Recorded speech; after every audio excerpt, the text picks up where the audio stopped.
ஓம் நமோ நாராயணாய.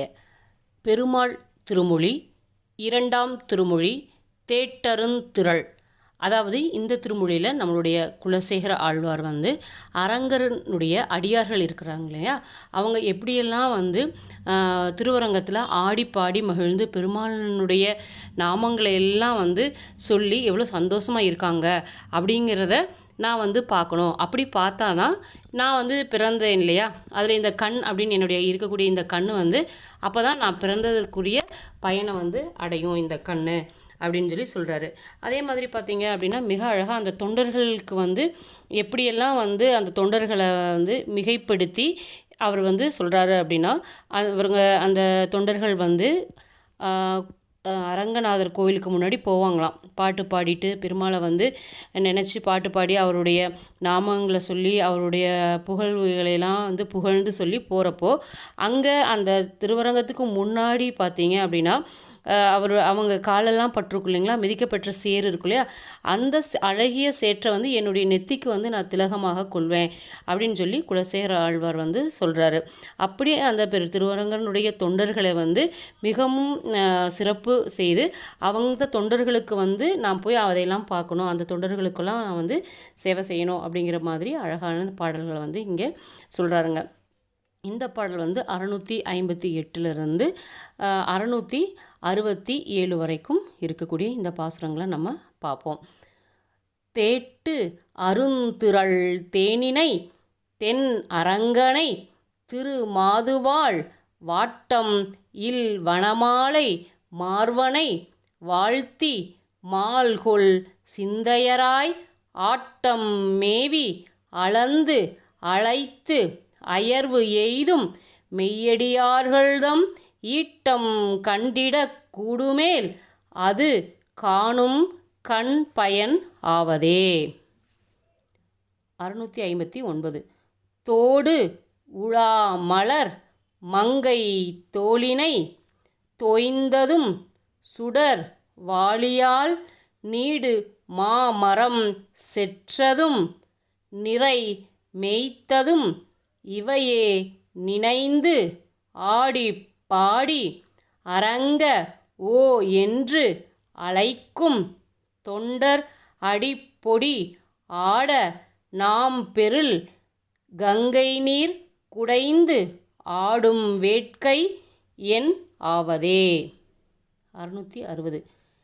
ஏறு அடர்த்ததும் ஏனமாய் நிலம் கீண்டதும் முன் ராமனாய் மாறு அடர்த்ததும் மண் அளந்ததும் சொல்லி பாடி வன் பொன்னி பேர் ஆறுபோல் வரும் கண்ண நீர்கொண்டு அரங்கன் கோயில் திருமுற்றம் சேருசெய் தொண்டர் சேவடி செழுஞ்சேரு என் சென்னிக்கு அணிவேனே.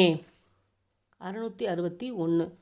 தோய்த்த தன் தயிர் வெண்ணெய் பாலுடன் உண்டலும் உடன்று ஆய்ச்சி கண்டு ஆர்த்த தோள் உடை எம்பிரான் என் அரங்கனுக்கு அடியார்களாய் நா தழும்பு எல நாரணா என்று அழைத்து மெய்தழும்பத் தொழுது ஏத்தி இன்பு உறும் தொண்டர் சேவடி ஏத்தி வாழ்த்தும் என் நெஞ்சமே.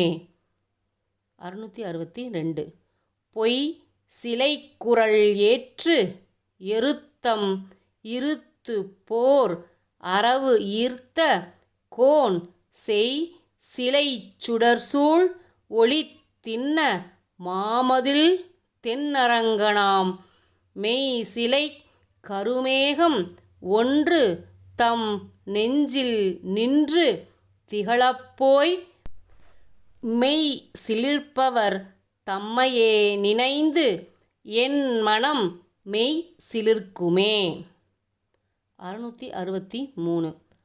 ஆதி அந்தம் அனந்தம் அற்புதம் ஆன வானவர் தம்பிரான் பாத மாமலர் சூடும் பத்தி இலாத பாவிகள் உய்ந்திட தீதில் நன்னெறி காட்டி எங்கும் திரிந்து அரங்கன் எம்மானுக்கே காதல் செய் தொண்டர்க்கு எப்பிறப்பிலும் காதல் செய்யும் என் நெஞ்சமே.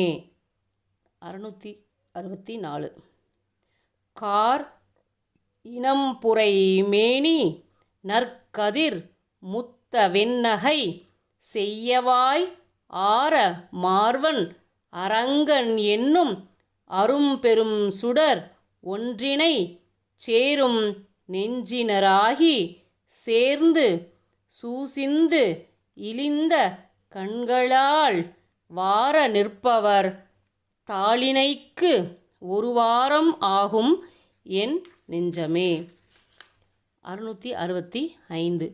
மாலை உற்ற கடல் கிடந்தவன் வண்டு கிண்டு நறுந்துழாய் மாலை உற்றவரை பெருந்திரு மார்வனை மலர் கண்ணனை மாலை உற்று எழுந்து ஆடி பாடி திரிந்து அரங்கன் எம்மானுக்கே மாலை உற்றிடும் தொண்டர் வாழ்வுக்கு மாலை உற்றது என் நெஞ்சமே. 666.